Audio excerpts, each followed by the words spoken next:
DM news Gujarati. Banaskantha જિલ્લામાં વધુ વરસાદના એલર્ટને પગલે એનડીઆરએફની એક ટુકડી તૈનાત કરવામાં આવી. અગમચેતી એજ સલામતી. બનાસકાંઠા જિલ્લામાં વધુ વરસાદના એલર્ટને પગલે એનડીઆરએફની એક ટુકડી તૈનાત. જિલ્લામાં પોલીસ, ફાયર અને આપત્તિ વ્યવસ્થાપન, યુજીવીસીએલ સહિતની વિવિધ ટીમ સ્ટેન્ડ ટુ. બનાસકાંઠા જિલ્લા કલેક્ટર શ્રી મિહિર પટેલ દ્વારા વધુ વરસાદના એલર્ટના કારણે નાગરિકોને સતર્ક અને સાવચેત રહેવા અપીલ. હવામાન વિભાગ દ્વારા રાજ્યના તમામ જિલ્લાઓમાં ભારેથી અતિભારે વરસાદની આગાહી કરવામાં આવી છે. આ સ્થિતિમાં નાગરિકોને સાવચેત અને સલામત રહેવા રાજ્ય સરકાર અને બનાસકાંઠા જિલ્લા વહીવટી તંત્ર દ્વારા અનુરોધ કરવામાં આવ્યો છે.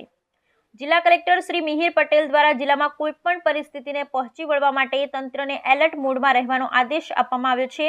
તેમજ જિલ્લાના નાગરિકોને પણ એલર્ટના પગલે સાવચેત અને સુરક્ષિત જગ્યાએ રહેવા અનુરોધ કરવામાં આવ્યો છે. જિલ્લા કલેક્ટર શ્રી દ્વારા સાવચેતીના ભાગરૂપે તમામ વિભાગ અને તાલુકા કક્ષાના અધિકારી તેમજ કર્મચારીઓને એલર્ટ કરવામાં આવ્યા છે. જિલ્લામાં વરસાદની આગાહીના પગલે એનડીઆરએફની એક ટુકડી આવી છે, જે કોઈપણ મુશ્કેલ સ્થિતિને પહોંચી વળવા તૈનાત છે. જિલ્લામાં ચોમાસાના પ્રારંભથી એસડીઆરએફની ટીમ ફાળવવામાં આવેલ છે. એનડીઆરએફ પીઆઈ બસંત ટીકરે જણાવ્યું કે અમારી એક ટીમ બનાસકાંઠા જિલ્લામાં સ્ટેન્ડ બાય રાખવામાં આવી છે. અમારી ટીમ કોઈપણ પરિસ્થિતિમાં રાહત અને બચાવ કામગીરી માટે સજ્જ છે. જિલ્લા વહીવટી તંત્ર સાથે સંકલન કરી મુશ્કેલ પરિસ્થિતિમાં અમે પ્રજા માટે સેવા માટે સ્ટેન્ડ ટુ છીએ. શ્રી સર્વોદય આર્ટ્સ એન્ડ કોમર્સ કોલેજ કાંટ રાષ્ટ્રીય રમત હોકીમાં બહેનોની ટીમ ચેમ્પિયન બની. શ્રી સર્વોદય આર્ટ્સ એન્ડ કોમર્સ કોલેજ કાંટ રાષ્ટ્રીય રમતો હોકીમાં બહેનોની ટીમ ચેમ્પિયન. હેમચંદ્રાચાર્ય ઉત્તર ગુજરાત યુનિવર્સિટી દ્વારા આયોજિત આંતર કોલેજ હોકી બહેનોની ટુર્નામેન્ટનું આયોજન સેટ એમએન સાયન્સ કોલેજ પાટણના યજમાન પદે કરાવ્યું હતું, જેમાં બહેનોની અલગ અલગ ટીમોએ ભાગ લીધો હતો, જેમાં શ્રી સર્વોદય આર્ટ્સ એન્ડ કોમર્સ કોલેજ કાંટ વિજેતા બની હતી.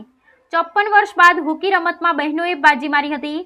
કોલેજ તરફથી ટીમમાં ભાગ લેનાર વિદ્યાર્થીઓના નામ નીચે પ્રમાણે છે: ગમાર મોગલી, પ્રજાપતિ નિકિતા, પ્રજાપતિ આરતી, ડાભી આશા, રાઠવા જયશ્રી, મકવાણા પૂજા, તરાલ અંજલિ, બુબડિયા ઉર્મિલા, કોદરવી ટ્વિંકલ, પટની પ્રિયા, ધક્તા હર્ષિતા, કચવા કોમલ. સમગ્ર બહેનોની ટીમે ઉત્કૃષ્ટ દેખાવ કર્યો હતો અને પ્રિન્સિપાલ શ્રી જોગેશભાઈ ઠાકોર અને હોકી કોચ અને રમતગમત વિભાગના પ્રોફેસર લીલાભાઈ દેસાઈ દ્વારા વિદ્યાર્થીઓને ખૂબ ખૂબ અભિનંદન આપવામાં આવ્યા હતા. સાથે સાથે સંસ્થાના પ્રમુખ શ્રી ઈશ્વરભાઈ કે મિસ્ત્રી અને trustee Shri Khengarbhai Chaudhary, managing trustee Shri Vikrambhai Sheth વિદ્યાર્થીનીઓને રમતમાં ઉત્સાહને પ્રોત્સાહન પૂરું પાડી રહ્યા છે અને આગામી દિવસોમાં વિદ્યાર્થીઓ આના કરતાં પણ વધારે સારું પરફોર્મન્સ આપી નેશનલ અને ઇન્ટરનેશનલ કક્ષાએ પસંદગી થાય, ભારત દેશનું નામ રોશન કરે તેવી શુભેચ્છા પાઠવી હતી અને સંસ્થાનું નામ રોશન કરવા બદલ સમગ્ર સ્ટાફગણે વિદ્યાર્થીઓને અભિનંદન પાઠવ્યા હતા. બનાસકાંઠા જિલ્લા કલેક્ટર શ્રી મિહિર પટેલે જિલ્લાવાસીઓને વધુ વરસાદની આગાહી વચ્ચે સાવચેત રહેવા અપીલ કરી. બનાસકાંઠા જિલ્લા કલેક્ટર શ્રી મિહિર પટેલે જિલ્લાવાસીઓને વધુ વરસાદની આગાહી વચ્ચે સાવચેત રહેવા અપીલ કરી મુશ્કેલ પરિસ્થિતિમાં કંટ્રોલ રૂમનો સંપર્ક કરવા અનુરોધ. નદી, નાળા, કોઝવે અને નીચાણવાળા વિસ્તારમાં જવાનું ટાળવા અને બિનજરૂરી હરવા ફરવા ન જવા નાગરિકોને વિનંતી. હવામાન વિભાગની આગાહીને પગલે સમગ્ર રાજ્ય સહિત બનાસકાંઠા જિલ્લામાં પણ 2 દિવસથી વરસાદી માહોલ છવાયો છે. હવામાન વિભાગ દ્વારા જિલ્લામાં ઓરેન્જ એલર્ટ આપવામાં આવ્યું છે. છેલ્લા 24 કલાક દરમિયાન જિલ્લામાં સતત વરસાદ ઝાપટા પડી રહ્યા છે, તેમજ આગામી સમયમાં વરસાદનું જોર વધે એવી સંભાવના છે. જિલ્લામાં વરસાદની પરિસ્થિતિને ધ્યાને રાખી અને તંત્ર સજ્જ બન્યું છે. કોઈપણ પરિસ્થિતિને પહોંચી વળવા માટે ટીમ બનાસકાંઠા ખડે પગે તૈનાત છે. જિલ્લામાં ભારે વરસાદી આફતની સંભાવના વચ્ચે જિલ્લા કલેક્ટર શ્રી મિહિર પટેલ દ્વારા જિલ્લાના સૌ નાગરિકોને સાવચેત અને તકેદારી રાખવા અનુરોધ કરવામાં આવ્યો છે. જિલ્લાવાસીઓને કલેક્ટર શ્રી મિહિર પટેલે નદી, નાળા, કોઝવે અને નીચાણવાળા વિસ્તારમાં જવાનું ટાળવા અને બિનજરૂરી હરવા ફરવા ન જવા નાગરિકોને વિનંતી કરી છે. જિલ્લામાં હાલ વરસાદની સ્થિતિ સામાન્ય છે, છતાં પણ લોકોને સાવચેત રહેવા જણાવ્યું છે. વધુ વરસાદની સ્થિતિમાં ઊંચાણવાળા સલામત સ્થળે ખસી જવા અનુરોધ કરવામાં આવ્યો છે. કોઈપણ મુશ્કેલ પરિસ્થિતિમાં જિલ્લા કલેક્ટર કચેરી કંટ્રોલ રૂમ અને તમામ મામલતદાર કચેરી ખાતેના કંટ્રોલ રૂમ પર સંપર્ક કરવા નાગરિકોને અપીલ કરી છે. સૌને નમસ્કાર. હું મિહિર પટેલ, કલેક્ટર બનાસકાંઠા. આપણે સૌ જાણીએ છીએ કે સમગ્ર ગુજરાતમાં ભારે વરસાદી વાતાવરણ છે. બનાસકાંઠા જિલ્લાની વાત કરીએ તો પાછલા 24 કલાકમાં એવરેજ 17 mm જેટલો વરસાદ પડ્યો છે.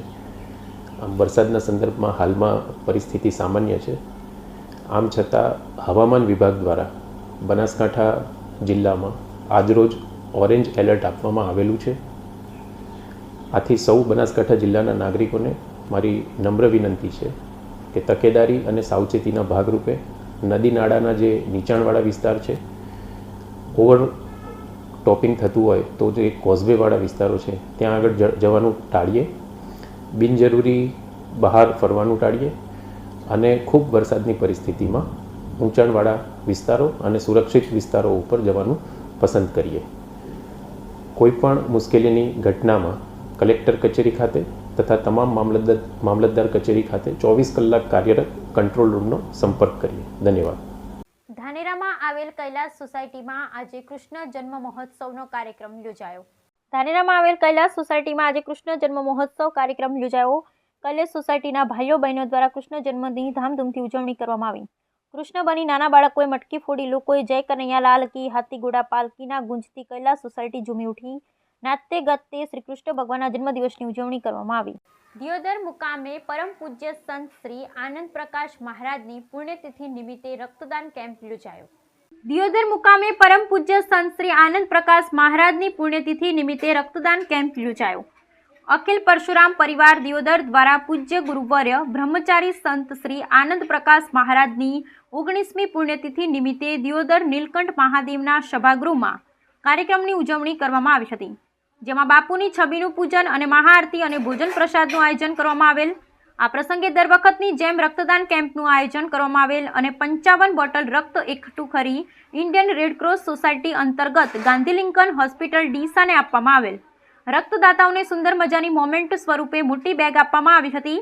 આ પ્રસંગે અખિલ પરશુરામ પરિવાર દિયોદરના આદ્ય સ્થાપક બી.કે. જોશી, ધારાસભ્ય કેશાજી ચૌહાણ, હેમંતભાઈ ત્રિવેદી, અંબારામભાઈ જોશી, દિનેશભાઈ જોશી પ્રમુખ પરશુરામ પરિવાર, જયેન્દ્રભાઈ જોશી મહામંત્રી પરશુરામ પરિવાર, વિરેન્દ્રભાઈ જોશી, લાલાભાઈ જોશી, ભરતભાઈ જોશી, જીતુભાઈ ત્રિવેદી, અલ્કેશભાઈ જોશી, વિષ્ણુભાઈ જોશી, ભરત જોશી, દિનેશભાઈ દવે, મહામંત્રી દિયોદર ભાજપ, દેવચંદભાઈ જોશી, સરપંચ સુરાણા, મંજીભાઈ જોશી સહિત બહોળી સંખ્યામાં સમસ્ત બ્રહ્મ સમાજના લોકોએ બાપુની પુણ્યતિથિની ઉજવણી કાર્યક્રમનો લાભ લીધો હતો, જેમાં રક્તદાન કેમ્પના સંયોજક અંબારામભાઈ જોશી સાથે વિરેન્દ્રભાઈ જોશી અને સોમાલાલ ઉપાધ્યાયે આ કાર્યક્રમનું સુંદર સંચાલન કર્યું હતું અને તમામ આયોજકો દાતાઓ Banas dairy radio Sanadar 90.4 FM દુધવાણીના સંયોજક મહેશભાઈ પ્રજાપતિએ કાર્યક્રમનું લાઈવ પ્રસારણ કર્યું હતું.